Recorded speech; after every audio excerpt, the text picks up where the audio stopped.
어떤 학생이 학교에 가서 숙제를 안 했습니다. 숙제를 못 해갔습니다.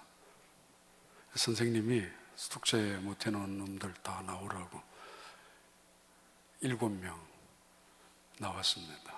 통역관이 올 때까지 잠깐만. 왔어요? 아직까지 안 오신 것 같은데. 들어갔습니까?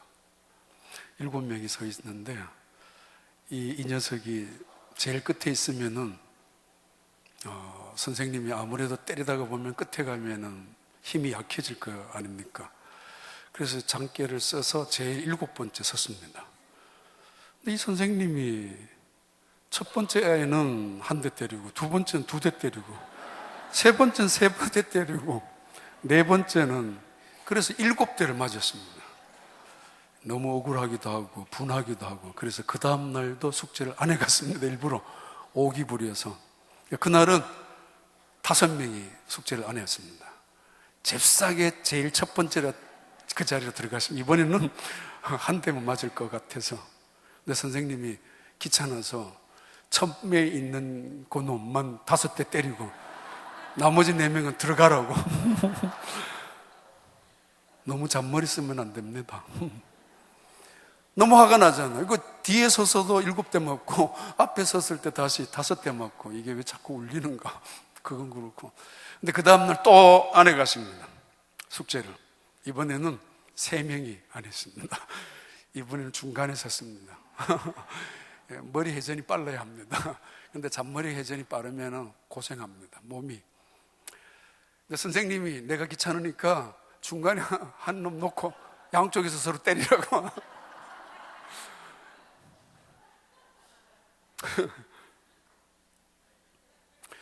백효석 집사님 다른 분 같았으면 제가 화가 많이 났을 텐데 우리 백 집사님이 사실 오랫동안 몸이 많이 편찮으셨습니다. 교회 나오시는 것만 해도 진짜 하나님의 은혜고, 올라와서 성경 봉독하시는 것도 축복입니다. 하여튼 감사한데, 우리 한 번 더 읽겠습니다. 마가복음 1장, 마가복음 1장입니다. 마가복음 1장 9절을 우리 함께 한 번 더 읽겠습니다. 마가복음 1장 9절부터 11절입니다. 함께 읽습니다. 그때 예수께서 갈릴리 나사렛에서부터 와서 요단강에서 요한에게 세례를 받으시고 곧 물에서 올라오실 때 하늘이 갈라짐과 성령이 비둘기같이 자기에게 내려오심을 보시더니 하늘로부터 소리가 나기를 너는 내 사랑하는 아들이라 내가 너를 기뻐하노라 하시니. 무소유를 주장하는 사람들이 있습니다. 그래서 무소유를 통해서 얻어지는 기쁨과 만족과 행복을 가르치는 분들이 계십니다. 그리고는 실제적으로 그 무소유 속에서 살아가는 분들도 계십니다. 그분들 중에는 아마 천주교 대표 김수환 수기경 그분이 그렇게 사셨습니다. 책도 그렇게 남아있고, 개신교 같으면 한경직 목사님이 아마 대표적인 그런 목사님이실 것입니다. 남겨둔 거는 아무것도 없었기 때문입니다. 불교에서는 법정 스님이 대표적인 무소유를 주장하고 강조하고, 그래서 무소유에서 얻은 행복을 가르치며 사셨던 직접적으로 그런 분일 것입니다. 어떤 분이 카드 속에 이런 글을 적어 놓았습니다. 바로 그 법정 스님이 앉았던 의자가 빠삐용 의자라고. 그분은 평소에 자기가 앉고 있는 의자를 빠삐용 의자라고 부르기를 좋아했고, 다른 사람들이 그 의자라고 자랑하고 싶었던 분이 바로 법정 스님이라고. 산속에 파묻혀 살면서, 또는 가끔은 산짐승들에게 먹이를 주면서 소일하는 거리로 살아가는 그분. 그래서 아마 반성의 의미로 그 의자를 빠삐용 의자라고 부르고 싶었던가 봅니다. 1970년대를 살았던 분들은 빠삐용 하면은 그 유명한 영화를 생각할 것입니다. 이 영화는 실제적인 인물을 주인공으로 한 빠삐용 그 소설을 영화로 만드는 것입니다. 누명을 쓰고 빠삐용이라는 이름의 사람이 감옥에 들어갑니다. 그래서 기회만 나면은 탈출하려고 시도를 했지만은 그때마다 붙잡히고 맙니다. 그래서 한 번은 독방에 가두어져서 어쩔 수 없이 먹을 것도 주지 아니하고 간신히 지네 같은 벌레를 잡아먹으면서 살아낸 사람입니다. 나오고 난 다음 다시 다른 몇몇 동료 죄수들과 함께 탈출을 시도하다가 다른 사람들은 죽습니다. 혼자만 살아남는 그 사람, 그래도 억울합니다. 어느 날 밤에 꿈을 꿉니다. 법정입니다. 재판장 앞에 섰습니다. 그동안에 억울했던 자기의 심정을 하소연했었고 자기의 무고함, 결백을 호소하듯이 절규하듯이 절절히 토해내기 시작했습니다. 난 정말 결백하다고, 그래서 이 교도소에 억울한 시간을 보내고 있다고 여기에서 그 빠삐용을 보면서 재판장이 한마디 했습니다. 난 너의 죄가 무엇인지 알 수 없지만 넌 인생을 낭비한 죄, 그거 하나만 해도 충분한 죄인이라고. 그러면서 망치 같은 것을 치면서 쇠사슬을 묶어서 감옥으로 다시 돌려보냈습니다. 아무것도 하지 않은 죄, 인생을 낭비한 죄, 그것만 하더라도 나는 충분히 이 감옥 안에 있어야 될 죄인이라고.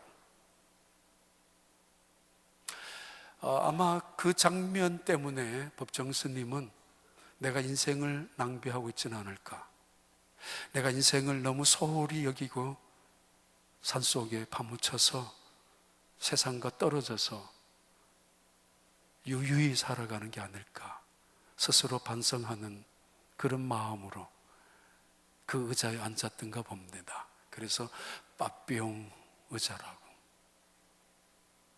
직장에도 의자가 있고 회사에도 의자가 있고 여러분 사업장에도 가정에도 의자가 있을 것입니다. 그리고 교회에도 여러분이 앉는 의자가 있습니다. 어떤 마음으로 앉아 계십니까? 감사한 마음이 있습니까? 은혜의 자리가 그렇게 느껴집니까? 그 자리가 정말 하나님이 주신 축복의 자리라고 아무리 생각해도 하나님의 축복임에 틀림없다고 생각하는 그 자리에 앉아 계십니까? 여러분이 하는 이 일에 대해서 축복하시며 살게 되기를 바랍니다. 여러분들이 만나는 사람들을 축복하시며 살아가기를 바랍니다.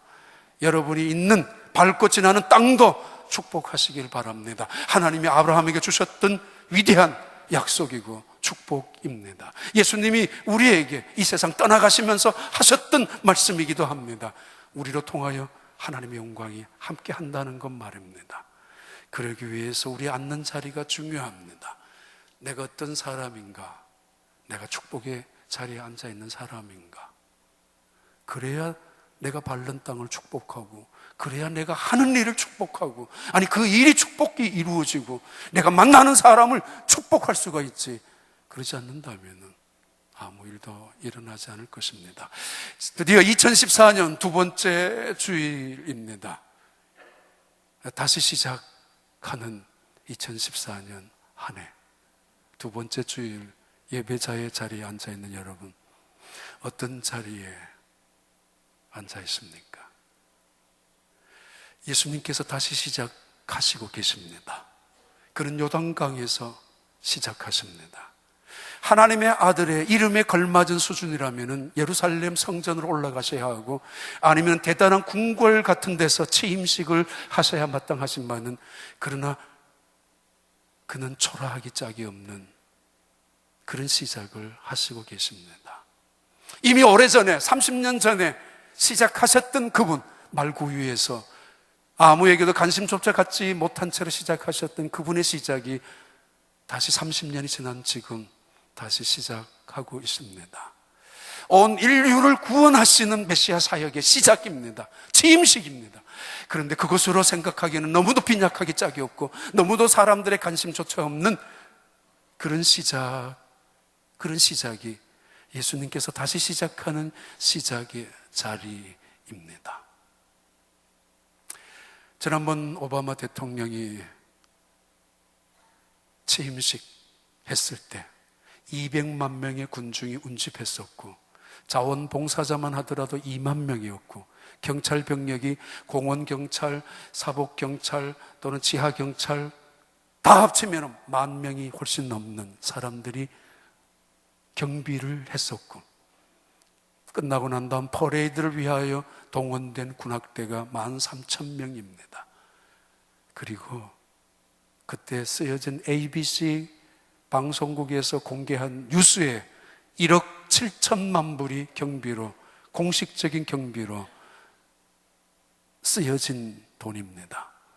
200억, 2천억, 200억 이상이나 되는 돈이 취임식 전후로 해서 공적인 돈만 웅장하다 못해 이건 뭐 성대한 이상의 온 세계에서 가장 보란듯이 아름다운 취임식이 이상의 화려하게 끝이 없는, 짝이 없는, 마치 전통으로 부족한 미국에서 황제의 취임식, 왕의 취임식에 걸맞게, 아니면 그 이상을, 아니면은 미국이란 나라가 가지고 있는 지위에 걸맞도록, 영향력에 걸맞도록 온 세계가 주시하고 있는 그 시간의 취임식, 이거는 전 세계의 정치적인 가장 큰 이슈일 것이고 미국에서는 대단히 중요한 정치 이벤트임에 틀림없습니다.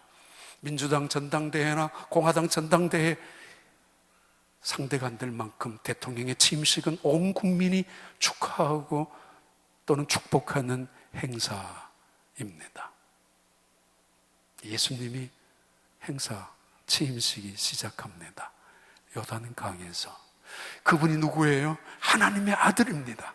그분이 누구입니까? 그리스도 예수입니다. 그분이 누구예요? 온 세상의 인류를 구원하시기 위하여 한 나라를 책임지는, 때로는 전 세계의 어떤 영향력을 행사하는 그런 정도의 문제가 아니라, 한순간에 4년이면 끝나는 문제가 아니라 수백 년, 수천 년이 지나도록 인류를 구원하는 그분의 사역의 시작입니다.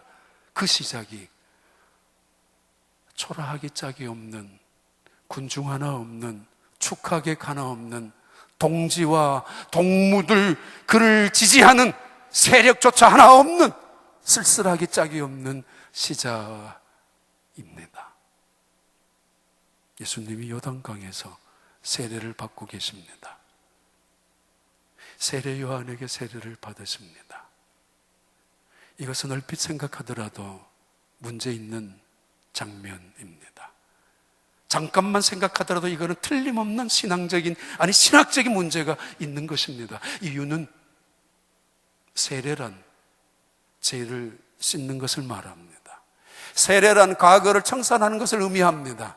과거의 잘못된 삶을 고백하고, 그래서 새롭게 살겠다라고 결심하고, 그래서 내 인생의 주인을 하나님으로, 내 인생의 구주해주로 예수 그리스도로 고백하는 그 순간, 그것이 세례를 말합니다.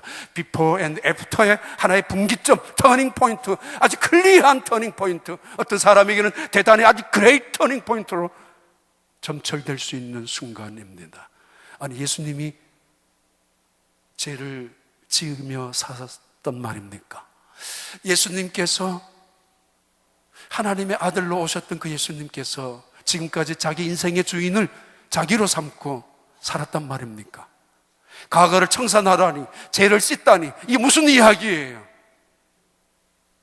더더구나 마가복음 1장 7절과 8절에서는 세례 요한은 이렇게 이야기합니다. 그가 전파에 이르되 나보다 능력 많으신 네가 내 뒤에 오시나니 나는 굽혀 그의 신발끈을 풀기도 감당치 못하겠노라. 세례 요한이 인정하고 있는 메시아 아닙니까? 8절 봐요. 나는 너희에게 물로 세례를 베풀을 거니와 그는 너희에게 성령으로 세례를 베풀 것이다. 베풀리라. 어떻게? 물로 세례를 주는 자 앞에 감히 그분이 성령으로 세례를 주시는 그분을 세례를 베풀 수 있냔 말입니다. 아니, 앞으로 이 문제는 두고두고 가십거리가 될 수 있습니다. 예수님이 세례 요한에게 세례를 받았대. 그가 무슨 하나님의 아들이냐고, 그것은 바로 죄인인 것을 인정하는 거 아니냐라고. 아니, 예수님이 세례 요한에게 세례를 받았대. 요단강에서 두고두고 사람들에게 이야기거리, 오해거리, 빌미를 제공할 수 있는 거리입니다. 왜냐하면은, 그러면은 이 예수님이 하나님의 아들 맞느냐? 선지자 세례 요한에게 무릎을 꿇었다면은 세례 요한이 더 위대한 분 아니냐라고. 빌미를 제공할 수 있음에도 불구하고 그는 세례 요한이 세례를 베푸는 요단강으로 갔습니다. 거기에서 다시 시작합니다. 다시 시작합니다. 2014년 새로운 한 해를 하나님 우리에게 허락해 주셨습니다. 어디에서 시작하시고 계십니까? 어떻게 시작하십니까? 누구와 함께 시작하셨습니까? 구약에서는 시작을 베레시트라는 유명한 단어로 시작합니다. 하나님이 창조하신 그 시작을 근거로 하기 때문입니다. 신약의 시작은 알케라는 단어를 쓰면서 그리스도와 함께하는 시작을 강조하고 그것의 뜻깊은 의미를, 방점을 찍고 있습니다. 알케. 하나님 없이, 그리스도 없이 수백 장의 달력을, 칼렌더를 움직이고 찢어낸다 할지라도, 때로는 피를 흘려가면서 혈서를 쓴다 할지라도 그것은 새로운 시작이 아닐 수 있다라는 의미의 말이기도 합니다. 아무튼 다시 시작하는 예수님, 그분이 요단강에서 다시 시작합니다. 말구유에서 이미 30년 전에 시작하셨던 하나님의 아들로 이 세상에 복음에 시작하셨던 예수님이 두 번째쯤이면 좀 더 화려하게, 아니 조금은 성대하게, 조금은 의미 있게, 아니 조금은 다른 사람들에게 관심을 끌 수 있는 자리에서 시작할 법도 한데, 여전히 그는 요단강에서, 여전히 그는 많은 사람들에게 오해받을 수도 있는, 무시당할 수도 있는 시작하는 그 자리에서 시작하시고 계십니다. 다시 시작하는 그 자리. 마가복음 1장 9절은 이렇게 그 본문의 말씀을 시작합니다. 그때 예수께서 갈릴리 나사렛으로부터 와서 요단강에서 요한에게 세례를 받으시고, 이때 중요한 그때에 그 날들에 카이로스와 크로스 중에서 카이로스를, 하나님이 정하신 때를, 하나님이 우리에게 주신 절호의 기회를 하나님이 때때로 우리에게 맞닥뜨리게 하는 결정적인 순간을 의미할 때, 바로 그때 그날들의 말씀 속에 포함되어진 의미입니다.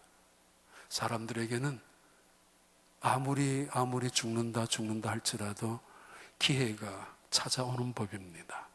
결정적인 순간이 있는 법입니다. 이때 용납할 것인가, 거절할 것인가, 변할 것인가, 그대로 도태할 것인가, 아니면 미련을 떨 것인가, 아니면 새로운 결심을 가지고 일어설 것인가, 그런 결정적인 순간 말입니다. 다시 시작하는 자리. 어떤 사람에게는 질병이, 어떤 사람에게는 실패가, 어떤 사람에게는 오해와 핍박이, 어떤 사람에게는 새로운 자리가, 어떤 사람에게는 새로운 일터가, 어떤 사람에게는 새로운 교회가, 새로운 이민자의 삶이 다시 시작하는 자리가 될 것이고, 그것이 결정적인 순간일 수도 있을 것입니다. 30년 동안이나 준비하고 기다리셨던 예수님, 지금인가 아마 기다렸을 것입니다만, 어느 날 드디어 세례 요한이 요단강에서 활발하게 적극적으로 사역을 한다는 이야기를 전해 들었을 때에 그는 생각합니다. 바로 이때라고. 자신의 마음도 평온합니다. 가정도 평화롭습니다. 나사렛이라는 마을도 조용합니다. 그러면은 시작 안 해도 됩니다. 30년이 지난 지금 그냥 그렇게 지나가도 됩니다. 자기가 메시아로 이 땅에 온 거 세상 사람들 누구도 모릅니다. 이 세상에서 메시아로서 구원을 위하여, 십자가를 지기 위하여 오셨다는 이야기는 누구도 알아채지 못하고 있습니다. 그러면은 평화로운 그때에 조용히 살다가 그냥 이대로 먹다가 이대로 죽어갈 수 있습니다. 내가 뭘 나서서, 내가 뭘 이런 굳이, 내가 뭘 고생하며, 내가 무엇을 얼마든지 구슬을 담으면서 핑계거리 찾아가면서 자리에 그대로 적당히 머물러 있습니다. 머물러 있을 수 있습니다. 그런데 예수님은 결정적인 순간을 놓치지 않습니다. 이런저런 핑계로, 훨씬 더 좋은 명분으로 미루지도 않습니다. 그래서 그 순간에 일어섭니다. 그때에 이 단어는 또 다른 의미도 있습니다. 그때를 기준으로 해서 뭔가 새로운 일들이 펼쳐질 것 같은 기대감과 새로운 놀라운 사역들이 나타날 것인데, 그 새로운 사역들이 나타날 것에 중요한 의미를 부여해 주는 단어, 바로 그때, 그날들에 시작하는 예수님의 말씀입니다. 다시 시작하는 2014년에 있습니다. 결정적인 순간이 달력으로 찾아왔습니다. 그렇던 사람에게는 결정적인 순간이 아픔일 수도 있을 것입니다. 사람의 떠나감이 될 수도 있을 것입니다. 혹은 미국 땅에 새롭게 시작하는 것일 수도 있습니다. 그것을 내가 어떻게 받아들이느냐, 대단히 중요합니다. 이 결정적인 순간에 예수님은 요단강에 가셨습니다. 하나님이 사람에게 찾아갔다는 이야기입니다. 의인이, 죄라고는 하나도 없으신 그분이 마치 죄인처럼 자신의 죄를 인정하듯이 세례를 받기 위하여 세례 요한에게 찾아갔다는 이야기입니다. 아니, 그 세례를 받기 위하여 세례 요한에게, 선지자 중에 하나였던 세례 요한에게 자신을 낮추고 무릎을 꿇고 물속에 잠기게 하겠다는 결심으로 시작하고 있습니다. 결심만이 아니라 그렇게 시작하고 있는 시작입니다. 다시 시작하기도 하죠. 나 안 죽었어, 두고 봐. 이를 악물고 참아가며 언제인가 두고 보라고, 너희들 앞에 내가 어떻게 나타날는지 두고 봐. 나 안 죽었단 말이야. 오기로 다시 시작하고 넘어졌다가 다시 시작하고, 나의 인생 넘어진 거, 끝난 거, 망한 거 아니야. 두고 보란 말이야. 그렇게 100번 다시 시작하더라도 그것을 시작이라고 말하지 않습니다. 나 죽은 것 같아? 아니야. 나 살아있는 거 보여줄 거야, 말 거야 라고 말하는 사람들이 가지고 있는 살기, 자기도 죽이고 다른 사람들도 죽이는,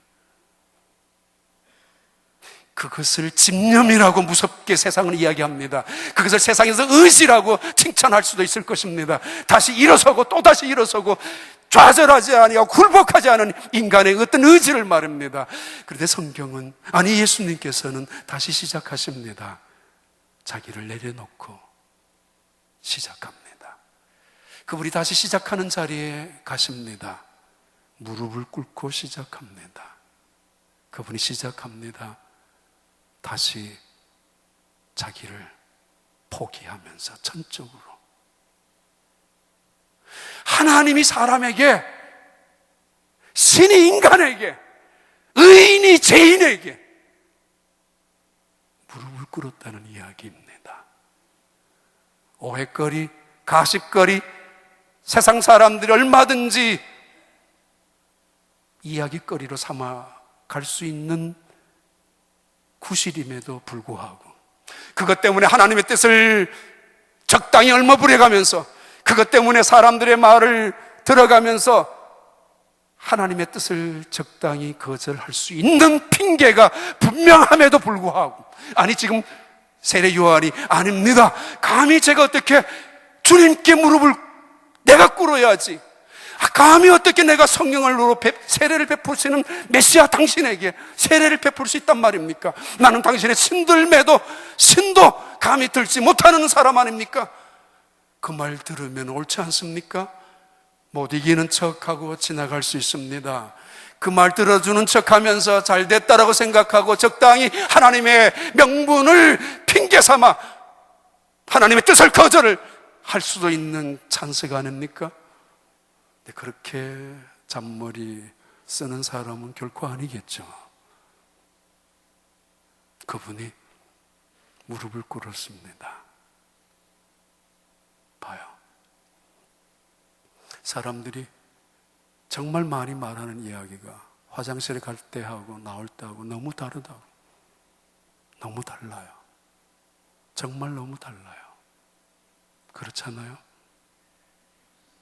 내 손에 있는 거 누군가가 갖다 준 거 내 손에 있어 봐요. 내 것인 줄 알죠? 빌려받은 것도 내 것인 줄 알죠? 돌려주려면 아깝기 짝이 없고 심지어는 억울합니다. 내 건데. 내 손에 있는 거 뺏은 것도 내 것인 줄로 압니다. 그렇지 않습니다. 그렇지 않습니다. 다시 시작하는 그 자리. 30년이 지난 다음에 예수님은 여리고성에서 대단한 부유한 사람들을 백으로 삼고 예루살렘에서 대단히 인텔리전트한 사람들을 자기의 지지 세력으로 그룹으로 삼아놓고 웅장하게 시작한 것이 아니었습니다. 그럴 수도 있었을 텐데, 근데 다시 그는 다시 시작하면서 요단강으로 가서 무릎을 꿇고 있습니다. 처음 아내를 만났을 때 꽃을 사들고 다니면서 무릎을 꿇고 프로포즈하고 청혼했을 때, 나는 당신 없으면 내 인생의 의미도 그리고 내 존재의 가치도 없다라고 생각하면서 기어이 붙잡아서 결혼했던 그 자리, 다시 시작해야 될 그 자리. 주변에서 무슨 말을 하든지 하나도 들린 적이 없고, 아니 가족들마저도 그 사람은 안 돼라고 거절하는데도 불구하고 나는 이 남자 없이는 죽어요, 금식 아닌 금식하면서까지 기어이 결혼했었던 사람들, 그 남편에게 무릎을 꿇었던 그 자리, 다시 시작해야 될 그 자리.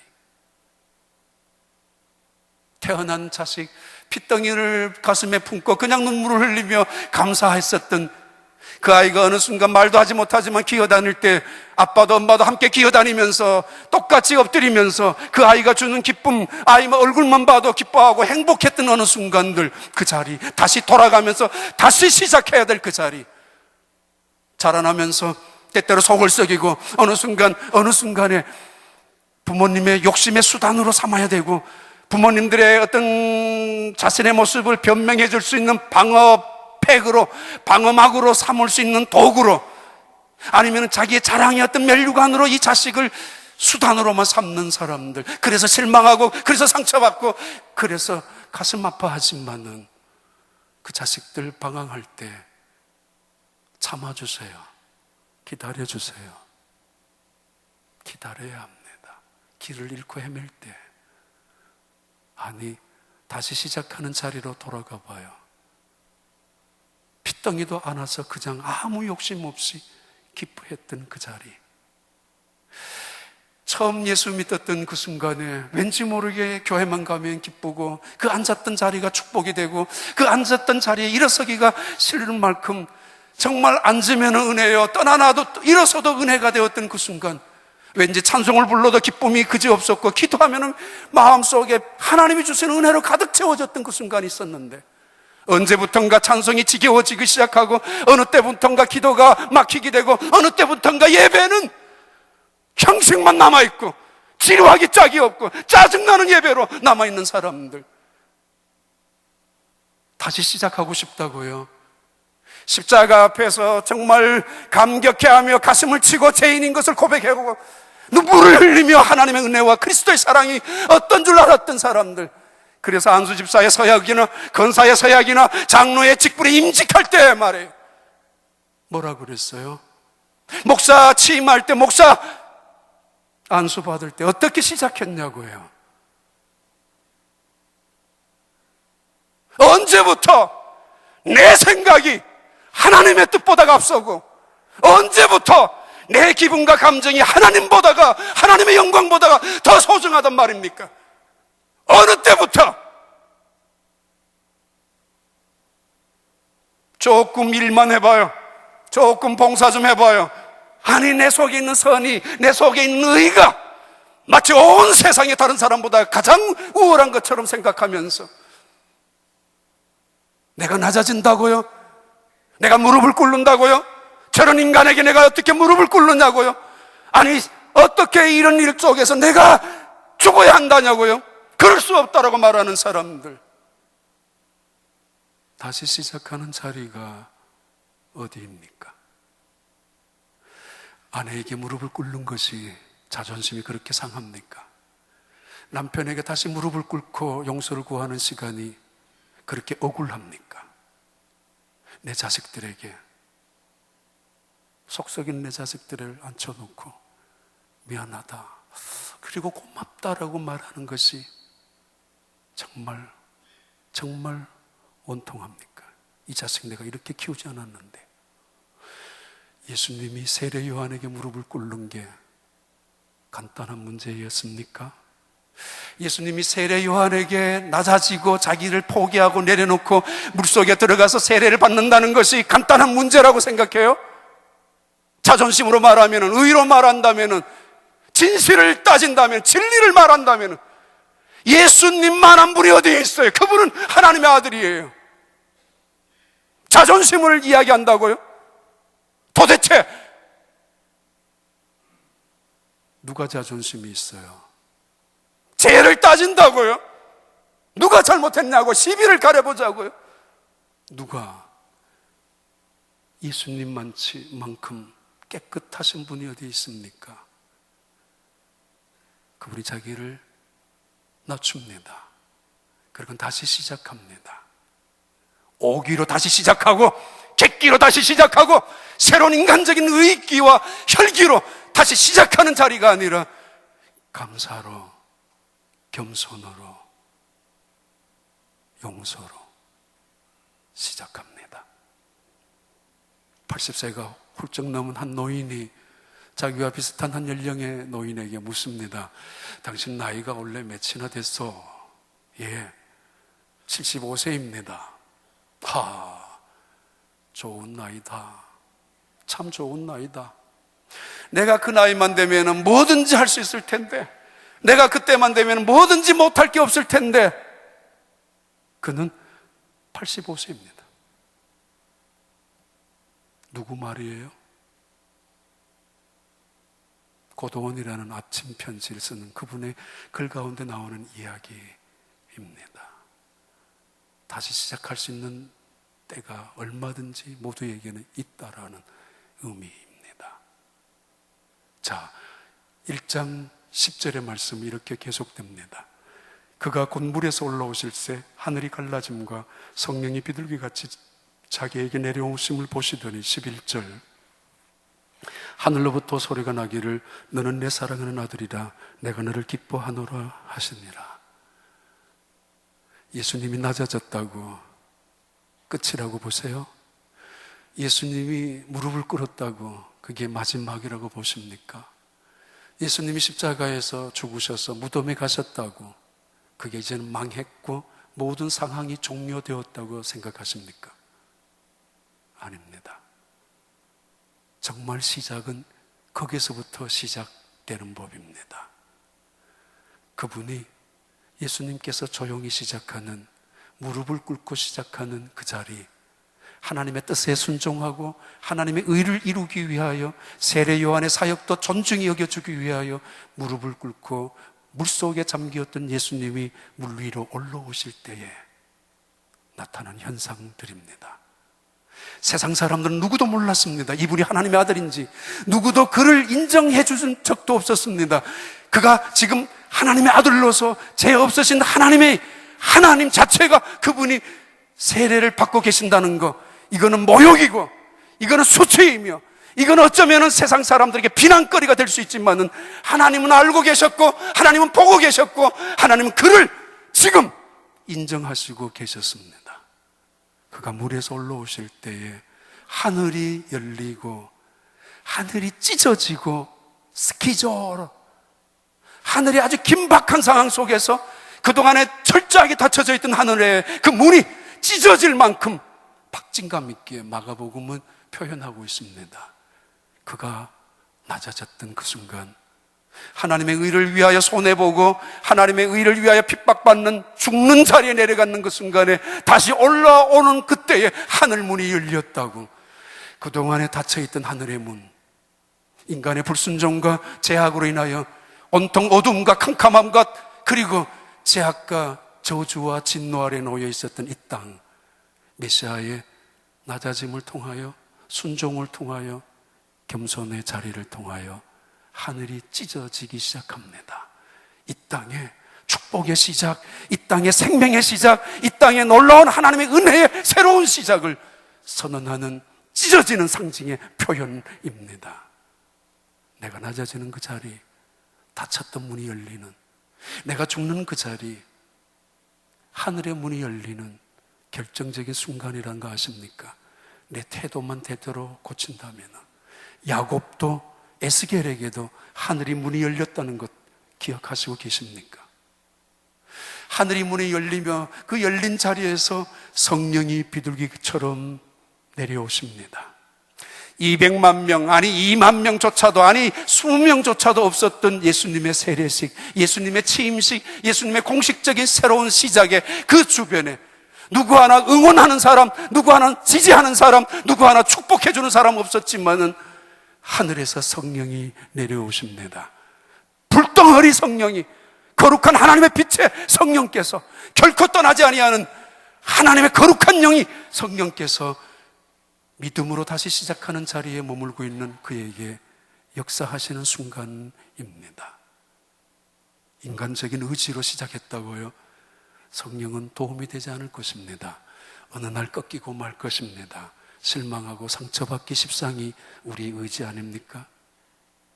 그러면서 핑계 삼쳐 누구 때문에 못했다고, 처음에 직장 들어갈 때만 하더라도 무슨 생각이 있어요? 다시는 안 그러겠다고, 충성하겠다고. 처음에는 교회 옮길기만 하더라도 이 교회에서는 정말 은혜 받는 믿음의 생활 속에서 신실하게 살고야 말겠다고. 다시는 내가 사업장 해봐요. 미국 가기만 하면은 뭐 일터에 다니다가 내 가게 하나, 내 가게 2개만 생기면은 이제는 마음껏 신앙생활하며 마음껏 내가 그 돈으로 주님을 섬기며 선교하며 살겠다라고 다짐했었는데, 그랬어요? 몇 달만 지나봐요. 직장에 사표 던질까 말까. 여기 없으면 갈 데가 없는 줄 알아? 교회 다시 다른 곳을 찾습니다. 이게 뭐야? 그래도 말이야, 비즈니스 하나만 준다면은, 내 가게 하나만 갖고 있어도 내 정말 하나님의 나라를 위하여 살겠다라고 다짐했었는데 지금 어때요? 힘들죠? 어렵죠? 왜요? 내 힘으로만 하려고 하니까. 성령님께서 비둘기처럼, 다른 말로 불덩어리가 그 속에 역사하셔서 사람들의 도움이 아닌 하나님의 도움, 인간적인 지지나 응원이 아닌 하나님의 거룩한 영이 그의 사역에 언제나 함께하여 주시겠다라는 사인 아닙니까? 임재 아닙니까? 그리고는 하늘의 음성이 들립니다. 너는 내 사랑하는 아들이요,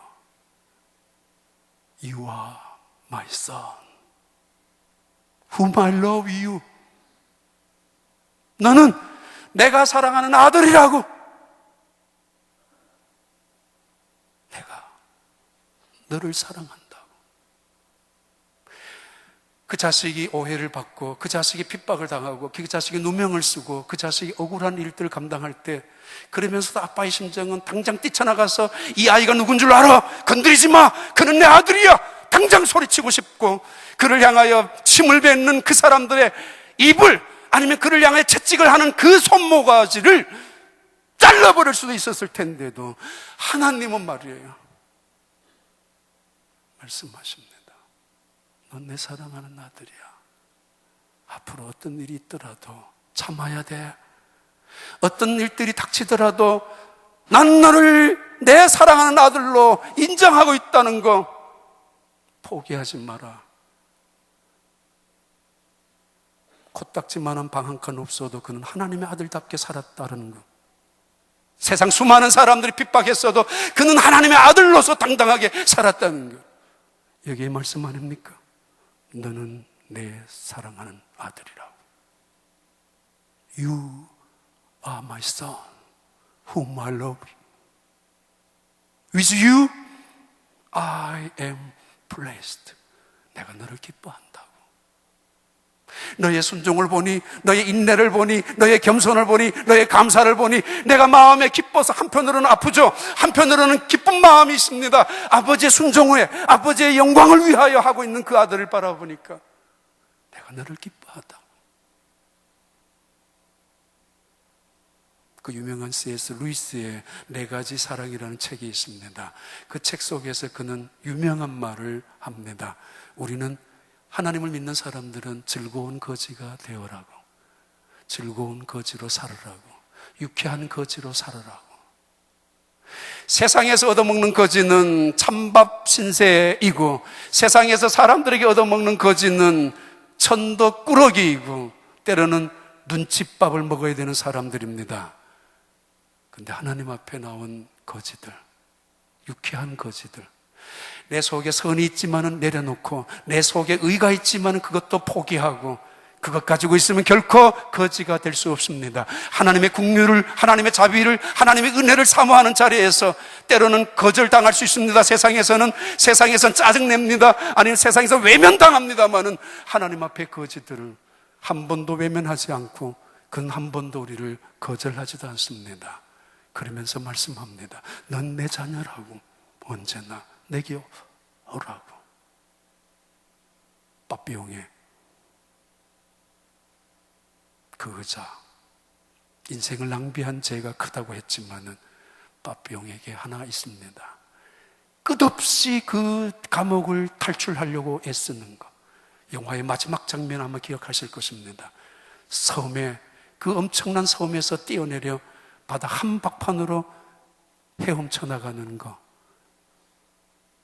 그 뭐죠? 그 과일 덩어리를 만들어 가지고 떨어져서 바닷속에 헤엄쳐 나가는 그 모습으로 끝이 납니다. 어느 한 자리에 머물러 있지 마십시오. 발목 잡히지도 마십시오. 끊임없이 다시 시작하십시오. 다시 시작한다는 것은 잘못됐다는 것을 인정하는 것만이 아니라, 뒤돌아가는 후회를 가리키는 것이 아니라, 다시 시작하는 것은 바른 길을 찾는다는 것이고 지름길을 의미합니다. 손해보는 일이 결코 아닙니다. 하나님과 함께 시작한다면 말입니다. 여러분, 너는 내 사랑하는 아들이다, 내 기뻐하는 자라.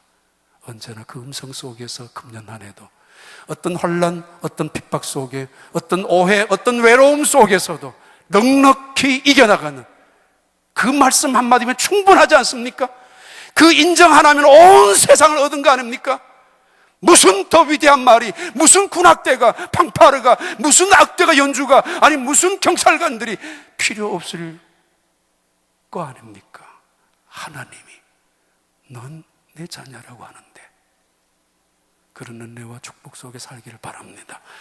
기도합니다. 하나님 아버지, 넌 내 사랑하는 아들이요 내 기뻐하는 자라. 주님이 주시는 그 약속을 붙잡고 그 음성을 믿고 살아가는 저희들이 되게 하여 주시옵소서. 때로는 내가 낮아지고, 때로는 내가 무릎을 꿇고, 때로는 내가 엎드려지는 그 순간, 결정적인 그 순간에 그런 용기, 그런 믿음, 그런 겸손을 우리에게 허락하여 주시옵소서. 그것이 마지막이 아니라 하늘문이 열리고 우리 가정을 살리고 우리 교회를 살리며 직장과 일터를, 사업장을 살려나가는 놀라운 축복의 시간인 줄 믿고 하늘문이 열리는 것을 바라보며 나아가는 저희들이 되게 하여 주옵소서. 그때마다 성령님께서 불처럼 우리에게 다가오시고 하나님의 말씀이, 하나님의 음성이 내 속에 칼날처럼 들려오는 주의 백성들 삼아 주옵소서.